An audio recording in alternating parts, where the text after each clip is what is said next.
that's actually the fun part, because you start to see all the little nuances of things that you are leaving behind every day, all of the little great moments that you could be taking advantage of every day, day in and day out. Yo, what's up, good people? I hope you're doing extremely well. In today's video, I wanted to talk about how to get mentally prepared for living your best life. There's always, room to put ourselves in positions to learn from examples, good examples of, things that we can attain, or things that we can move towards, whether that be for, financial growth, or, growth in our health, growth in our spirituality, growth in, just all things. There's always that need to kind of get a perspective that will allow us to visualize where we want to be. And I think that is the first thing you really have to do, is kind of create a visualization of what your best life looks like, your specific best life. Like, what do you want to, how do you want to conduct yourself? How do you want to live in the moments that you have on earth, or on this planet, or in the universe? How do you want to live in those moments? And what kind of person do you want to be? Really think about that. And like I said, it's okay to look at other examples of great things that others have done, and also things that, may not be so great that you want to avoid.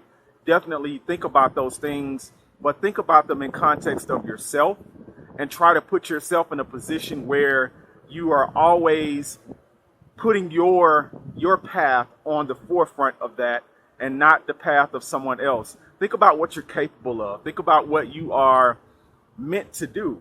And a lot of times people, they feel like, well, I don't know what my purpose is. I don't know, how I don't know what I'm supposed to be doing ultimately. But I think at the core, deep down, people have passions for things, and we all have meaning in the things that we want to give meaning to. And I think a lot of that are the things that are purpose driven in our lives. So really think about those things. Think about, how those things make you feel, and what they mean to you in terms of your best life, and what you want that to look like day in and day out. Like, the details are important, I think, when you're thinking about how you want to live your best life.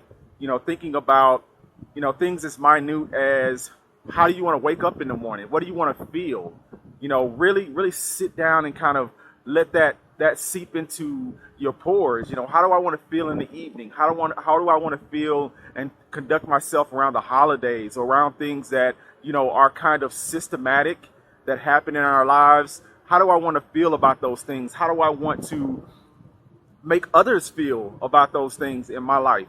And I think, once we start to think about those things in that way, we can really begin to visualize the life that we want for ourselves, and the people around us that we care for, or that love us. So, do that first. I think that is the first step. And then once you do that, you can really start to map out a plan of how to get there. How do I achieve this visualization of the life that I want? Does it mean that I have to become financially independent? Does it mean that I have to travel? Does it mean that I have to be stable, or be, in a home setting, or a common setting around my friends and family? What does that mean for you, and how does that translate into your best life, is what you really have to do. So mapping out that plan of how to get there, once you know what that is, that's actually the fun part, because you start to see all the little nuances of things that you are leaving behind every day, all of the little great moments that you could be taking advantage of every day, day in and day out. It's so important that we understand that, and get to that point where we can see those things, because that's when you really start to live your life and live your best life.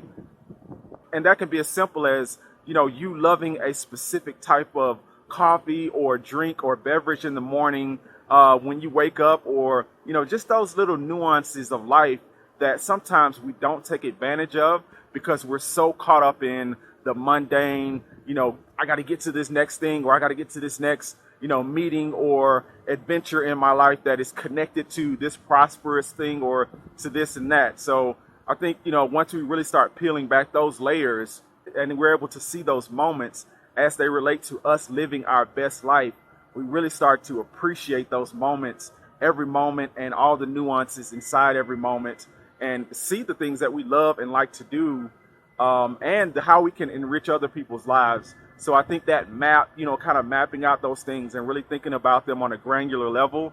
Oh man, it's such a great moment in life when you can get to that point and really look at things that way, because every moment becomes fulfilling. Then every moment becomes an adventure, and you start to feel connected to every moment, and that's very important. And the final thing you have to do, I think, is action the things that you are setting or planning out.